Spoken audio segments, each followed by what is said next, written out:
Hello guys, welcome back to our channel. ఇప్పుడు ఇది Vihaan style welcome మీకు. ఓకే విహాన్ ఓకే అందరికి వెల్కమ్ చెప్పాం. ఇప్పుడు అందరికి గణేష్ చతుర్థి అందరికి హ్యాపీ గణేష్ చతుర్థి. సో అందరు పండుగ ఎలా సెలబ్రేట్ చేసుకుంటున్నారు? మేమైతే చాలా బాగా సెలబ్రేట్ చేసుకుంటున్నాము. సో మార్నింగే లేచేసి అంతా హౌస్ అంతా క్లీన్ చేసేసుకున్నాము. అండ్ దేవుడికి ఇష్టమైన ప్రసాదం లడ్డూలు కూడా చేశాను. అండ్ నిన్న మేము మండపం కూడా చేసాము. మండపం చేసాము. సో అది నేను క్లిప్ యాడ్ చేస్తాను, చూడండి. నాకు తోచినంత నేను నా భక్తితోని నేను కొంచెం చిన్నగా మండపం చేశాను. అండ్ దేవునికి కూడా నేనే ప్రిపేర్ చేశాను. ఇక్కడ మాకు విగ్రహాలు దొరకవు and at the same time నాకు చేయాలనిపించింది. సో ఫస్ట్ టైం నేను నా చేతులతో చేశాను. ఎకో ఫ్రెండ్లీ గణేష గోధుమ పిండితోని. సో చూపిస్తాను నేను మీ అందరికి మా వినాయకుని దర్శనం కూడా చేపిస్తాను త్వరలో. అండ్ మేము ఎలా సెలబ్రేట్ చేసుకుంటున్నామో ఈ వీడియోలో షేర్ చేసుకుంటాము. సో అవి స్కిప్ చేయకుండా అందరు కంప్లీట్ గా ఈ వీడియోని చూసేయండి. సో ఇదే అండి, లైక్ చిన్నగా డెకరేషన్ చేశాను మా వినాయకుడిని కూర్చోపెట్టడానికి. ఇండియాలో ఉంటే మాత్రం చాలా రకాల ఫ్లవర్స్ ఉండేటి. సో వన్ డే బిఫోరే మార్కెట్కి వెళ్ళేసి మస్తు ఫ్లవర్స్ తెచ్చేసి మొత్తం డెకరేషన్ చేసేవాళ్ళము. సో ఇక్కడ మాకు అన్ని ఫ్లవర్స్ దొరకవు అండ్ చాలా లిమిటెడ్గా ఉంటాయి. అది బొకే టైప్లో వాళ్ళు అమ్ముతారు. సో ఆ బొకేని తెచ్చుకొని మేము ఆ ఫ్లవర్స్ని తెంపి అదే మేము యూస్ చేసుకోవాలి. సో అందుకే అన్ని రకాల పూలతోని కాకుండా నాకు దొరికిన వాటితోని సింపుల్గా డెకరేషన్ చేశాను. అండ్ చిన్నప్పుడు మా నాన్నమ్మ చెప్తుండేది, సో మనసులో భక్తి ఉండాలి అంతేగానేసి అదే ఉండాలి ఇది ఉంటేనే చేయాలి అన్నట్టుగా ఏం లేదు అన్నట్టుగా నాకు చిన్నప్పుడు చెప్పేది మా నాన్నమ్మ. అది నేను గుర్తుపెట్టుకున్నాను. సో అందుకే నాకు దొరికిన ఐటమ్స్తోని నేను ఇలా మా దేవుణ్ణి పూజించుకుంటున్నాను. స్వాగతం పలుకుతున్నాము. గణపతి బప్పా మోరియా, गणपति बप्पा मोरिया, जय बोलो गणेश महाराज की जय, जय बोलो गणेश महाराज की जय, गणपति बप्पा मोरिया, जय बोलो गणेश महाराज की जय, गणेश महाराज की जय, जय बोलो गणेश महाराज की जय, जय बोलो गणेश महाराज की जय, जय बोलो गणेश महाराज की जय. నా చేతులతో నేనే వినాయకుని విగ్రహం తయారు చేశాను. నాకైతే చాలా హ్యాపీ అనిపించింది. ఎందుకు ఇంత హ్యాపీ అంటే ఫస్ట్ టైం చేశాను నా లైఫ్లోనే. సో ఆ రిజల్ట్ అయితే కొంచెం అటు ఇటు వస్తుందేమో అని భయపడ్డాను చేసే ముందు. బట్ పర్లేదు, నేను అనుకున్న దానికన్నా కొంచెం బెటరే వచ్చింది. సో అంటారు కదా మనస్ఫూర్తిగా చేస్తే ఏదైనా లైక్ మంచినే వస్తుంది అనేసి. సో అలాగే నేను జస్ట్ గాడ్ని ట్రస్ట్ చేసి చేశాను. అంటే ఫస్ట్ టైం కదా, సో అందుకే నాకు కొంచెం ఆ ఫీలింగ్ ఉండే. బట్ ఇప్పుడు కాన్ఫిడెన్స్ వచ్చింది. వచ్చే ప్రతి సంవత్సరాల్లో ఎప్పుడు వినాయకుడు వచ్చినా నేనే నా చేతులతో చేసి విగ్రహాన్ని పూజించాలని నేను అనుకున్నా. డిఫరెంట్ కలర్స్ అయ్యేసరికి విగ్రహం చాలా బాగా వచ్చింది అనిపించింది. అంటే కుంకుమతో కలిపింది పగడం చేశాను అండ్ దేవునికి పంచ కూడా చేశాను. సో దాంతో ఇంకా చాలా బాగా అనిపించింది.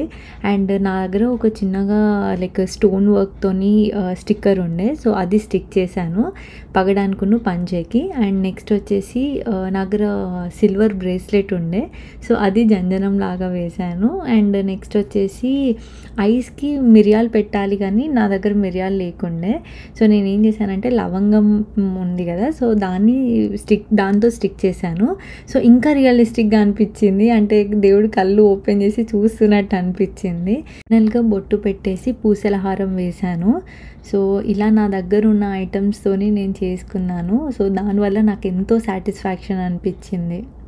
నేను చిన్నగా ఉన్నప్పుడు వినాయకుడి దగ్గర బుక్స్ పెట్టేసి మొక్కేదాన్ని. ఎస్పెషల్లీ ఏ సబ్జెక్ట్లో వీక్ ఉన్నానో, ఏ సబ్జెక్ట్లో మార్క్స్ తక్కువ వస్తాయో ఆ బుక్స్ మరీ పెట్టి బాగా మొక్కేదాన్ని. దేవుడా ప్లీజ్ ఇందులో మంచి మార్క్స్ రావాలనేసి. అండ్ ఇప్పుడైతే ప్రజెంట్ నేను ల్యాప్టాప్ పెట్టి మొక్కాను చూడండి. లైక్ చిన్నగా ఉన్నప్పుడేమో బుక్స్, ఇప్పుడేమో ల్యాప్టాప్ పెట్టుకునే స్టేజ్ వచ్చాము. మేబీ నెక్స్ట్ ఇయర్ నుంచి విహాన్ బుక్స్ పెట్టి మొక్కుతాము, ఎందుకంటే తను నెక్స్ట్ ఇయర్ నుంచి స్కూల్ వెళ్ళడం స్టార్ట్ అయిపోతుంది కదా. నేను పూజ చేస్తుంటే విహాన్ కూడా వచ్చి నేను కూడా చేస్తామమ్మ, నేను కూడా దీపం ముట్టిస్తా అది అనుకుంటా అంటున్నాడు. ఇదనే కాదు, ఈ మధ్యలో నేను చేసే ప్రతి పనిలో నేను చేస్తా అనుకుంటూ వస్తున్నాడు. లైక్ తను చేయగలేటి తనకి ఇస్తున్నా, లైక్ క్లీనింగ్ కానివ్వండి, ఏదైనా వైప్ చేయడం, ఏదైనా చిన్న చిన్న అయితే చేయనిస్తా. కొన్ని ఉంటాయి కదా మనం కుకింగ్ చేసే టైంలో ఆయిల్ దగ్గర అసలుకే రానివ్వను, అండ్ దీపం ముట్టిస్తుంటే కూడా నేను తనకి రానియను. సో అంటిల్ అన్లెస్ తనకు కూడా తెలియాలి, లైక్ అది చేస్తే మనకు హామ్ అవుతుందని తెలిసేంత వరకు నేను చేయనియను. అండ్ ఈ స్టేజ్లో పిల్లల్ని కంట్రోల్ చేయడం కూడా చాలా కష్టం, ఎందుకంటే వాళ్ళు కూడా చాలా ఎక్స్ప్లోరింగ్ స్టేజ్లో ఉంటారు ఇప్పుడు.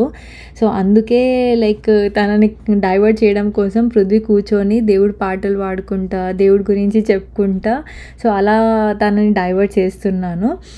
నేను కూడా లైక్ మధ్య మధ్యలో మాట్లాడుకుంటూ ఉంటున్నాను తనతోని. అండ్ నేను చేసే ప్రతి పని ఇప్పుడు చూడండి, నేను అక్షంతలు వేసుకుంటూ మంత్రాలు జపిస్తుంటే తను నాతో పాటు తను కూడా రిపీట్ చేస్తున్నాడు కొన్ని అలా. అండ్ నేను ఎక్కడ ఇయ్యను అని చెప్పేసి నా దగ్గర గుంజుకొని మా అమ్మ నేను కూడా చేస్తా అనుకుంటా తీసుకుంటున్నాడు. సో ఇలా అయితే మేము అందరం కలిసి పండుగ చేసుకుంటున్నాం. మీ అందరికీ ఒక చిన్న క్విజ్లా పెడదాం అనుకుంటున్నాను. నేను కట్టుకున్న శారీ ఆల్రెడీ నా ఇంతకుముందు వీడియోస్లో నేను ఒక వీడియోలో చూపెట్టాను. అది ఏ వీడియో అనేది మీరు నాకు కింద కమెంట్ సెక్షన్లో చెప్పండి, సో దట్ నేను నెక్స్ట్ వీడియోలో వాళ్ళ నేమ్స్ షౌట్ అవుట్ చేస్తాను. సో లెట్స్ సీ ఎంతమంది కరెక్ట్ చెప్తారు.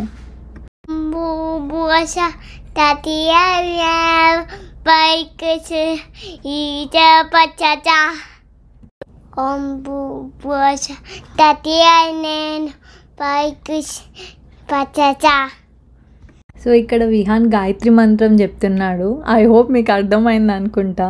సో ఇప్పుడిప్పుడే తను కొంచెం మాట్లాడుతున్నాడు కదా, సో వచ్చి రాని మాటలతోని క్యూట్గా చెప్పాడు. దేవుడికి ఆరతి ఇచ్చేసి మంచిగా దండం పెట్టుకున్నాము. సో వన్స్ మా పూజ కంప్లీట్ అయిపోయాక ఇంట్లో వాళ్ళకి కాల్ చేసేసి విషెస్ చెప్తాము. సో ప్రతి పండగకి వన్స్ మా పూజ కంప్లీట్ అయిపోగానే మేము ఇంట్లో వాళ్ళకి అందరికీ కాల్ చేసేసి విషెస్ చెప్తాము. సో ఇలా మా పండగ అయితే హ్యాపీగా జరిగింది. మీరందరూ ఎలా సెలబ్రేట్ చేసుకున్నారో నాకు కింద కమెంట్ సెక్షన్లో షేర్ చేయండి. అండ్ గల్లీలో వినాయకులను కూడా పెడతారు కదా, ఈ 10 days అయితే ఫుల్ ధూమ్ధామ్గా ఉంటుంది కదా. నేను చిన్నగా ఉన్నప్పుడు మా ఇంటి ఎదురుగానే పెట్టేవాళ్ళు, నేను మోస్ట్లీ అక్కడే ఉండేదాన్ని. అండ్ చిన్నగా ఉన్నప్పుడు లైక్ ఫ్యామిలీ అందరం కలిసి నేను వరంగల్లో ఉండేదాన్ని కదా, సో మోస్ట్లీ ఎన్ని వీలైతే అన్ని వినాయకులను కవర్ చేసేసేదాన్ని. అంటే డిఫరెంట్ థీమ్స్తో కూడా పెడతారు కదా, మంచిగా అనిపించేది. సో ఇదండి వాటి వ్లాగ్. ఐ హోప్ మీ అందరికి నచ్చింది అనుకుంటున్నాను. నచ్చితే మాత్రం లైక్, షేర్ అండ్ సబ్స్క్రైబ్ చేయని వాళ్ళు ఉంటే మాత్రం తప్పకుండా సబ్స్క్రైబ్ చేసుకోండి. చలో దెన్ బాయ్.